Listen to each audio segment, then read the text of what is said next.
Right over to the 5th chapter of the book of James, if you will. James chapter number 5. Tonight we want to do another stop, brief stop, I hope, on what we've called our journey through James. I'm going to try to keep it down to about 20 or 30 minutes or so, and we'll have a season of prayer at the end. We'll certainly have many things and many people to be in prayer about. James chapter number 5. I got to do something. I forgot I had this gum in my mouth because my mouth is dry from this stuff. Sorry for doing this, folks. I got some water right here. I originally planned on actually skipping over this part of the 5th chapter of James when I started putting these lessons together. And for two reasons. Number one, if I be honest, this is a very difficult. When I begin to read these verses and meditate on these verses, I said, man, how in the world am I going to develop an outline and a message from these first 6 verses of James chapter number 5? When I read it to you, if you haven't already read it, I'm sure you have, but if you haven't, as I read it to you, you're going to see why I felt that way. It has some very dark and dire warnings to the wealthy people of this world. But the main reason I thought I would skip over it, to be honest, is really this is more or less a continuation of a lesson that we did back out of the 2nd chapter of James entitled Rich Man, Poor Man, where we talked about the potential pitfalls of both prosperity and poverty.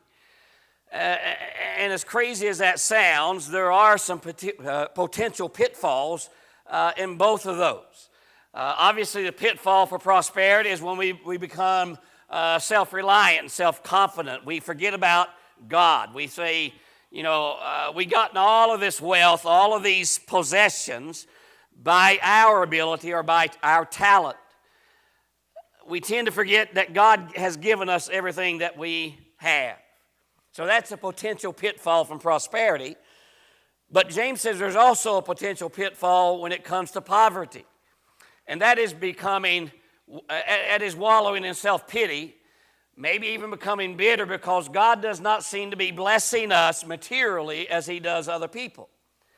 And so when we did that lesson in the 2nd chapter, we also bounced ahead and read these verses at that time also. So I was kind of tempted to just kind of skip through these verses and go on to something else. But then I thought about this. Whenever you study the book of James, you're going to find out that, one, that James does deal with real life issues. James kind of gets down to the nitty-gritty, kind of hits us where we live. Deals with some real things that we deal with all the time in our life. And you'll also find that there's certain reoccurring themes throughout the book of James. In other words, certain topics that James does not just mention one time, he mentions them a few times in his writings.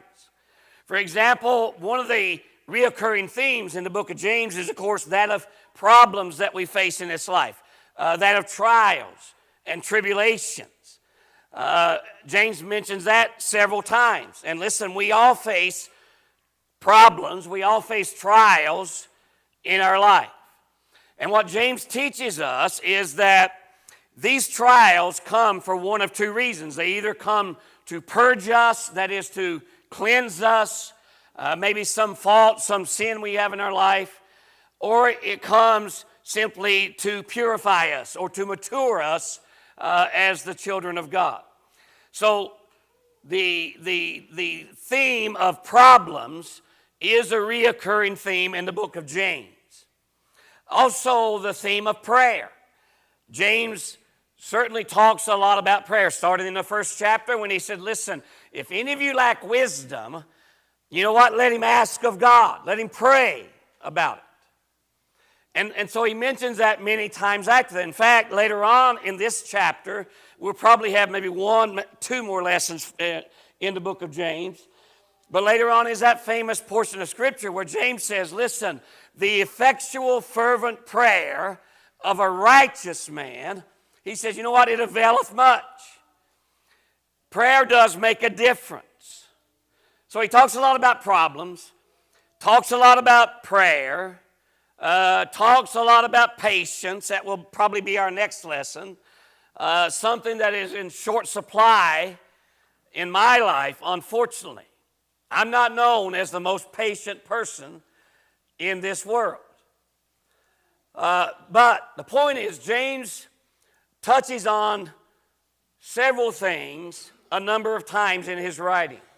Now, one of the things that is a constant theme, that is a reoccurring theme in the book of James are our possessions or our wealth, our money. James talks a lot about money. Now, that is a topic preachers don't like to talk about. You get that label as being a money-grubbing preacher. But listen, the Bible has a lot to say about our money, and James has more to say about that topic than anybody else in the Scripture, you see. What he teaches us is that how we acquire our riches and what we do with our riches says a lot about us as a person, you know. In other words, money talks. That's why I've entitled my lesson like I have tonight. Money does talk, and what it says reveals a lot about the kind of people we really are. Now, I don't know how far I'll get with this, or even if I'll make any sense. I'm all scramble brain still yet. But I want to talk about this important subject tonight. Money does talk. Now, let me start out with a quote from a fellow by the name of Randy Alcorn. And I like what he had to say. To me, this is a great philosophy. Randy Alcorn said, God prospers me not to raise my standard of living, but to raise my standard of giving. Isn't that a good philosophy to have about your finances, your money, all the gifts that God has given to you, your wealth, you know? God did not prosper us just to raise our standard of living, but to raise our standard of giving. In other words, the idea, the more He gives me, the more I should be willing to give, right? And so I want you to think about that as we discuss this lesson tonight. Now, let me say this. I was raised without a lot of money. Now, in that, I'm probably not unlike everybody else sitting in this congregation tonight. I don't know anybody here was raised in a wealthy home. Some of you may have been a little better off than others. Some of you may have had more material things than other people, but I was raised without a lot of money around. Mommy raised 10 children on top of a mountain in McDowell County, West Virginia. There wasn't a lot of money to go around. Now, to be honest, as a young child, I didn't think a lot about that. I did not even think that we were poor. We always had plenty of food. We always had clean clothes. Always had a place to live. And so I never really gave that a lot of thought until I reached my teenage years, and my thoughts turned to the two most important things to young boys. That is girls and cars, right? And then all of a sudden, I discovered I don't have a lot of money, you know. Now fortunately, I got the girl. I did manage to do it. I got my courage up. I got the girl. In fact, the girl I got is the same one I still got today. And thankfully, she didn't mind that I didn't have a lot of money, you know. But the car thing was the tricky part. I remember thinking about this in high school, and I see all these other kids driving their nice cars to school, and I couldn't help but be envious of them. You know, I mean, Daddy didn't have the money to buy us a car, and even if he did, Daddy was not the kind of person to do that. Daddy would say, you get you a job, and you can get you a car. You know, we had to pay for our gas Well, most of the times, I was good at siphoning gas out of Daddy's truck. But we had to pay for our gas, we had to pay for our insurance, and I didn't have 2 nickels to rub together. So what I did, I went to boot camp. Now, this is pretty extreme. I went to boot camp between my junior and senior year, and I thought I had a plan. I'd save up all the money I made in boot camp. Well, let me tell you something. In 1970, now, I went what was called split option. Back then, you could go to boot camp between your junior and senior year, come back, graduate high school, go back to advanced training the next year. I went to Fort Sam Houston, Texas. But I had a plan. I'm going to go to boot camp. I want to enlist. I'm going to save my money. I'm going to buy me a car. Well, do you know an E1, a buck private, in 1979 didn't make a whole lot of money. You made about $100 and some a week if you were fortunate. I think that was about the going rate. And so when I got out of boot camp, I saved a grand total of $150 to buy me a car. I bought a 1961 model Chrysler that was as long as this auditorium. And I drove it home, just tickled pink. I had a car, I had wheels. It never started again after it got home. I traded that car to a 1971 Pinto station wagon, yellow, canary yellow, that didn't have an engine in it. I thought I'd buy me an engine. I didn't have any money. Somebody drove by and saw that Pinto and said, I got one just like it. I want my wife to have a twin car. So he traded me a 1971 Torino with a 429. I don't know how I'm telling you all this, but it's amazing how the Lord works this stuff out. Man, I had some wheels in, a 429 Cobra jet engine. I was barred from taking that car to school for life. I had $150 in that Torino. I sold it for $700, bought me a 72 Nova for $500. That was my wheels to go see Belinda. Now, I tell you all that to say this. For the first time in my life, I realized that we were kind of poor because I began to look around at other people and see what they had compared to what I had, and I realized I didn't have that much. You know what? That's the way many of us are. We begin to look around at what other people have, we become envious, and we don't realize just how wealthy we are. Now, I tell you that story, but I guarantee this. Everybody sitting here tonight, if you take the world as a whole, you would be considered a very wealthy person. Do you realize that? You would be considered wealthy by this world's standards. Matter of fact, let me ask you a question. How many of you last year made at least $10,000? Stick your hand up if you did. I know everybody here did. Most everybody here did. If you made $10,000, bring this next slide up for me if you would. If you made $10,000 a year, you're wealthier than 84% of the people in this world. Now think about that. If you made $50,000, you make more than 99% of the people in this world. Now, I would guarantee probably most of us made at least $50,000 last year. Do you realize that you're in the top 1% of the people in this world? That's astounding. Went on to say nearly 1 million people in the world today subsist on less than $1.25 a day. You can't buy a value hamburger at McDonald's today for $1.25. The point is, even we read what James says here, and I'm going to read it here in just a second. We don't think that it applies to us, but really it does. God has blessed us tremendously in this country. We are wealthy, right? Now listen to what James says. Since that be the case, I think this message is for us. He says, "Go to now, you rich men, weep and howl for your miseries that shall come upon you. Your riches are corrupted, and your garments are moth-eaten. Your gold and silver is cankered, and the rust of them shall be a witness against you, and shall eat your flesh as it were fire. you have heaped treasure together for the last days. Behold, the hire of the laborers who have reaped down your fields, which is of you kept back by fraud, crieth. And it cries of them which have reaped are entered into the ears, and the cries of them which have reaped are entered into the ears of the Lord of Sabaoth.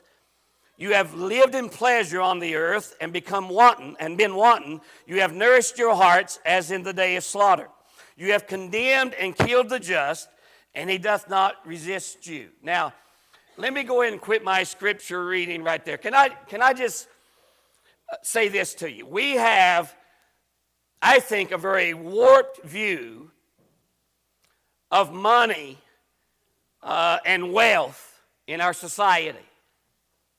We've turned things around of what it really means to be wealthy, haven't we?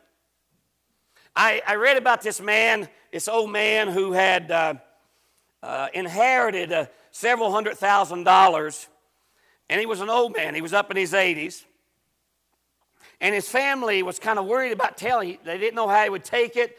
They didn't want to just come right out and blurt out to him that he inherited $400,000. They thought he'd die of a heart attack, of shock. So they said, well, how are we going to break this to him gently? Because I don't know if he can take it. So they said, well, let's let the preacher do it. The preacher's good with words. He's diplomatic, you know. He can think of a way to break the news to him gently. So they asked the preacher to go talk to this old man, tell him that he inherited something like $400,000. The preacher got there, and he was wrestling with what to say, and finally he came up with an idea. He said, Grandpa, what would you do if you had $400,000? The old man said, well, preacher, I'll be honest with you, I'd probably just donate it to the church. Well, the preacher died of a heart attack, you know. I read about this man who was driving his big new BMW one time down this curvy road. He took a curve too fast, spun out of control, went off the road, and just demolished his BMW. When the police got there, he was laying on the grass, banging his head and crying out, oh, my BMW, I've lost my BMW. Policeman turned him over and looked at him and said, sir, why are you carrying on like that about your BMW? You've lost your left arm. The man looked down at his left arm and said, oh, no, my Rolex, my Rolex. Now, we laugh at stuff like that. But I tell you, there are people that have given life and limb for this. That's it.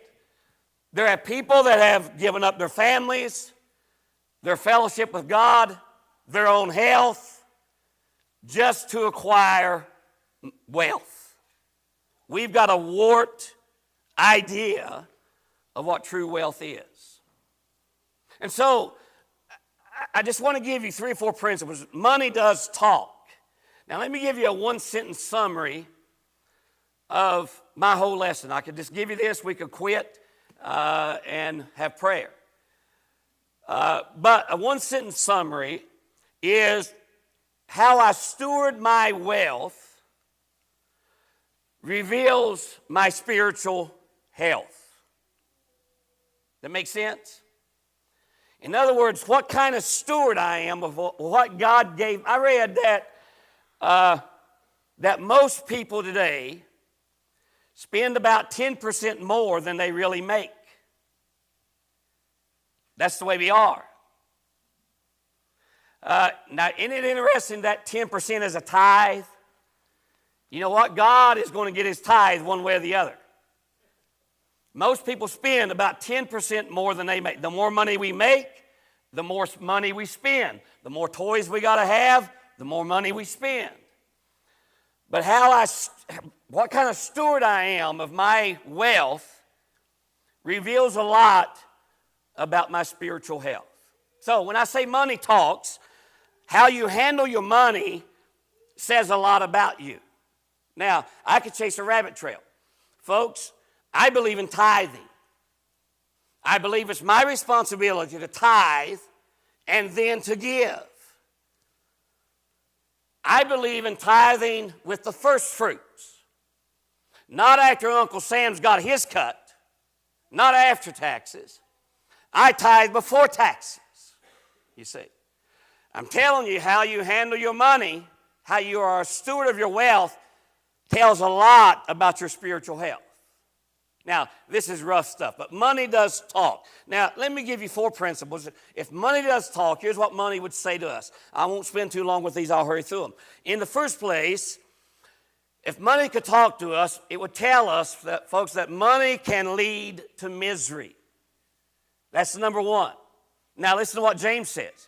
Go to now, you rich men. Now, by the way, the only place you'll find that phrase, go to now, is in the book of James. He used it earlier in the 4th chapter when he talks about the foolishness of making plans for tomorrow without including God when we don't know what tomorrow is going to bring. And he says, go to now, you that say today or tomorrow we'll go into such a city and continue there a year and buy and sell and get gain, and you don't even know what tomorrow is going to bring. Said. And here he says, now, go to now, you rich man. That phrase literally means come on now, or think about it. Pay attention. I've got something important to say to you. And here's what he says to those that are wealthy. Now, by the way, again, I say I think every one of us are wealthy. We are. He says, and here's the message. Here's what money said. Money says to us, weep and howl for your miseries that shall come upon you. The message is money can lead to misery, folks. By the way, the word weep means to burst into tears, wailing or lamenting. The word howl literally means to shriek and to cry aloud. In the Greek, it literally means burst into weeping and howl with grief. He's talking to wealthy people. That goes contrary to everything I ever thought about wealth. I'm like any other person. When I was a young man, I used to have dreams. You know, if I could make such and such amount, how many of you done that? If I could just make such and such amount, man, I'd have it made. You know what happens? Such and such amount never comes. We're never satisfied with what we have, you see. Donald Trump said this back in 1998. He said, whoever said that money can't buy happiness doesn't know where to shop. That's the way we think about money. Money can solve all my problems. It brings happiness. Well, James says, if you're rich, you ought to weep with grief. You ought to howl. You ought to weep and howl with grief. He's talking to wealthy people. Now, again, remember, this is not the first time James said something like this. Back in James chapter 1, or James chapter 2, excuse me, I got the wrong text up here. James chapter 2, I believe, or maybe James chapter 1, let me find it. I got it written down here. So also the rich man fade away in his ways. I don't know if that's the right reference or not. It is, okay.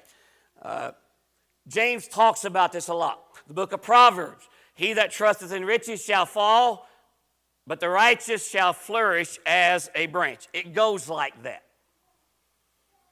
So the idea of money can lead to misery is foreign to most of us. Back in 1848, there was a fellow named John Marshall. Now, let me test your history skills here. Anybody know who John Marshall was? John Marshall was the one that discovered gold at Sutter's Mill. John Marshall was the one that began the great gold rush of California. People came from all over the world to strike it rich in California. Now, some did, some didn't. Some got more than others. Some got nothing at all. But the ironic thing, the man who started it all, John Marshall, ended up dying a drunkard and penniless. Sutter, who owned the mill, you thought, man, he'd been wealthy. Well, it ended up Sutter had all of his cattle stolen, his mill broken down by all these people coming in, and Sutter died in utter bankruptcy. Money can lead to misery, folks. It goes like that. In fact, I I came across an article entitled What Wealthy Men Think. Bring that next one up. This is interesting. Here's some quotes from some of the wealthiest men in our country's history. John D. Rockefeller said, I have made millions, but they have brought me no happiness. You know what you find out? The more you've got, the more you've got to worry about. And the more you can lose. I've made millions, but it's brought me no happiness. Vanderbilt said, the care of $200 million is enough to kill anyone. There's no pleasure in it.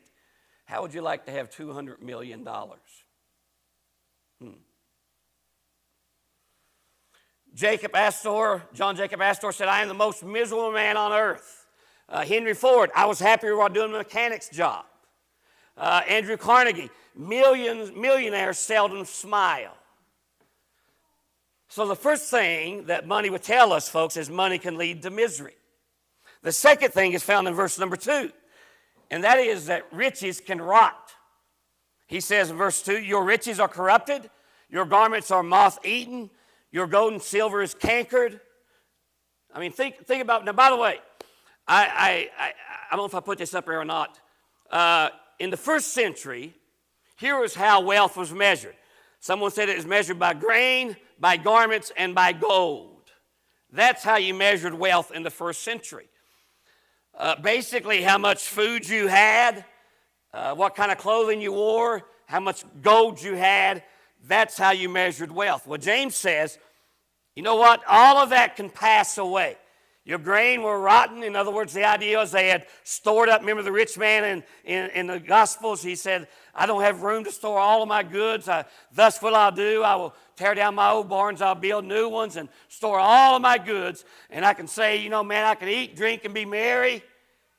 And God says, thou fool, this night thy soul shall be required of thee. Your food, your grain can rot.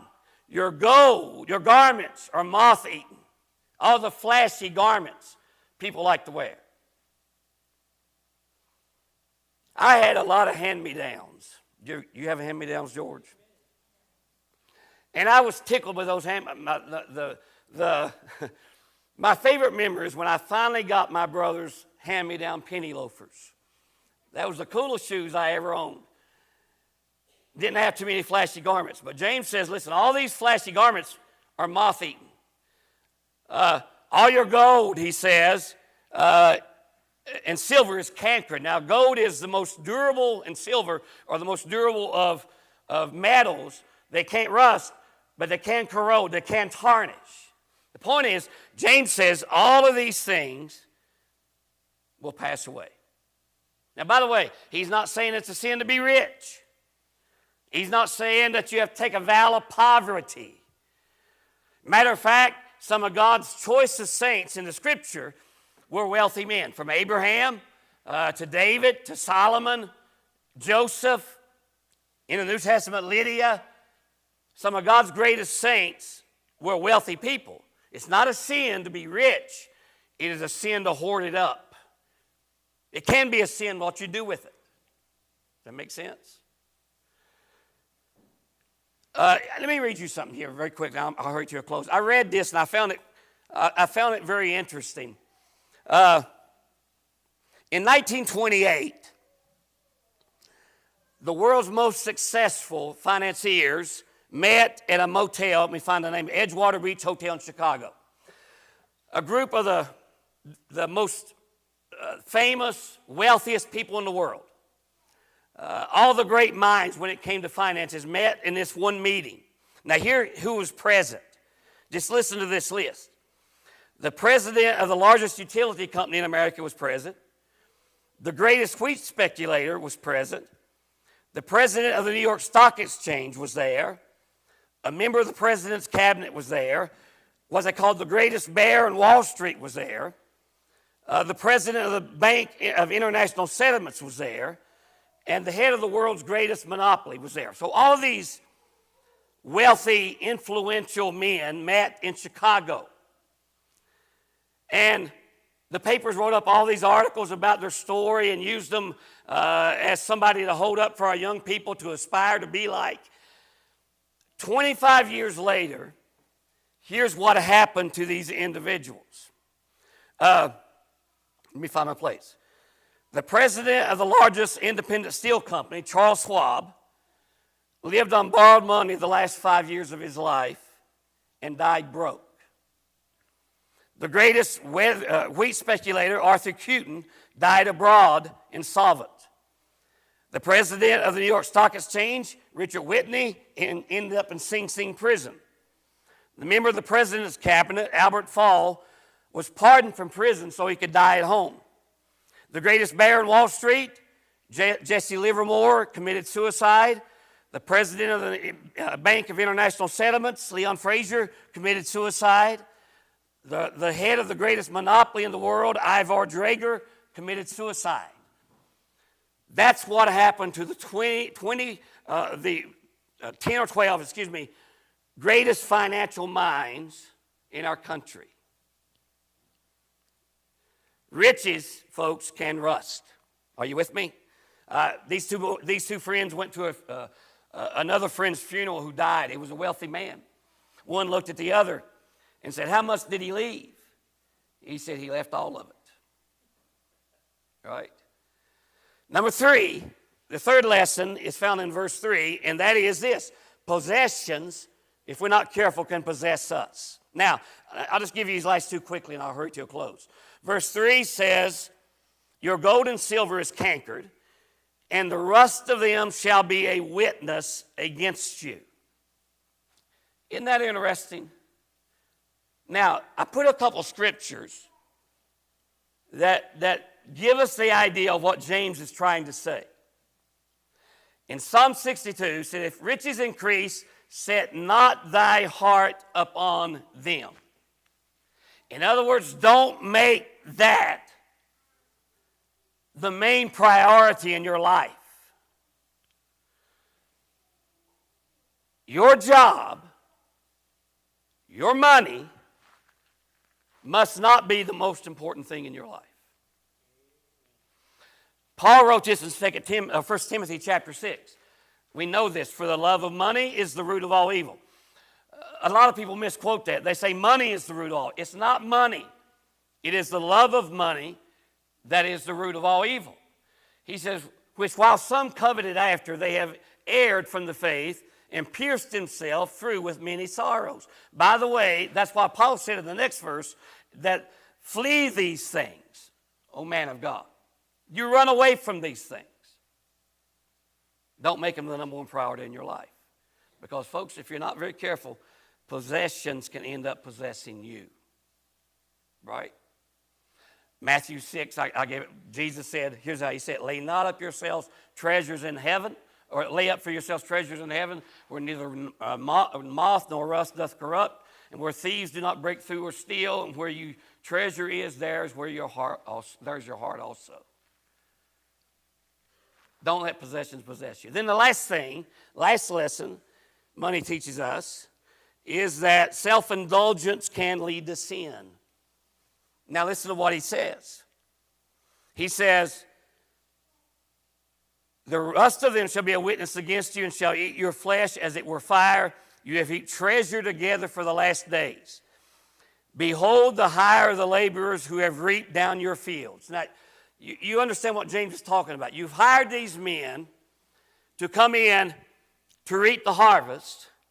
And here's what he says: "Which is of you kept back by fraud, crieth, and the cries of them which have reaped are entered into the ears of the Lord of Sabaoth." By the way, the Lord of Sabaoth means the Lord of hosts, the one who is Lord over all, over everything, and Lord over everyone.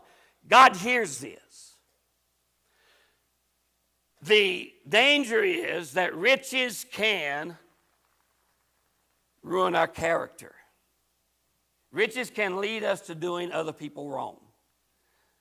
Folks, a Christian person ought to be the most honest person on the face of this earth. And how you conduct yourself in business says a lot about what kind of Christian you really are. Does that make sense? Self-indulgence can lead to sin. So, it is true how you steward your wealth reveals a lot about your spiritual health. Is that not right? Everything we have has been given to us as a gift of God. Last thing, let me put up something. I love what the Discipleship Journal had to say. The Discipleship Journal said this: money can buy a bed, but not sleep.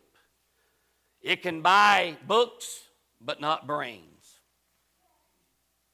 I laugh at that one. I got a lot of books. It can buy food, but not an appetite. It can buy finery, but not beauty. It can buy a house, but not a home. It can buy medicine, but not health. It can buy luxuries, but not culture. It can buy amusements, but not happiness. It can buy religion, but not salvation. It can buy a passport to everywhere, it says, but to heaven. Money has its place. But depending on what kind of steward I am of my money, I think reveals a lot about my spiritual health. All right, I'm done. I'm out of gas. Let's stand.